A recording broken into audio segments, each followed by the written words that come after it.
where analysts and the industry itself really didn't lead. Where did innovation come from?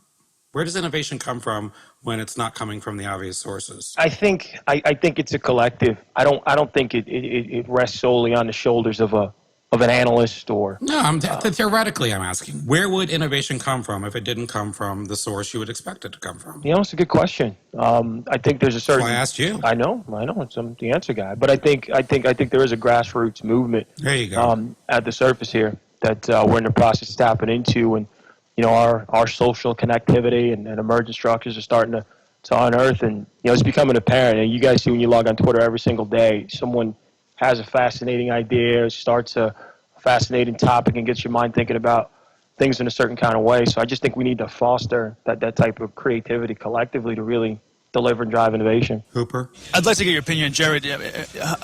How much do you think that fear and comfort come into people not questioning the support models as much? I think it plays a huge role because, again, I don't want to use the word ignorance, but I just think it's all we know. I mean, if you look at the last sort of 20 years of a support model, there's organizations who still follow some of that same guidance, but it doesn't give you any insight in terms of what to do when the business pace is sort of outstripping your ability to meet the demand. So I think a lot of fear and uncertainty plays a role in it, and I just think it's up to again this collective, not just analysts, not just the vendors, not just the end users, but this collective community to start to deliver some alternative realities and structures to get to the same business outcomes that we're all trying to drive. So it won't be sort of a silver bullet, but I think if we can sort of progressively take steps and be pragmatic in approaches, we can start to deliver some real solid concrete solutions. It's just going to take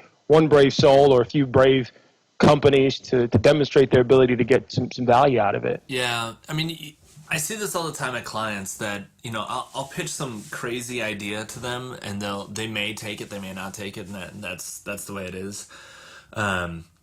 But there's things that I see around that I want to see in service desks that I'm interfacing with. The perfect example is on a highway here. There's a billboard that it literally posts how many minutes you have to wait for the emergency room if you go to the emergency room. I love that kind of metrics, that like you're empowering users to make decisions. Yeah. I've actually seen that. We have a billboard like that. They have like real-time waits at the emergency room. And literally, sometimes if it's low enough, I think, God, I wish I had a problem. It's like the solution is there, so I will invent the problem. I don't. It is the best ever. Yeah.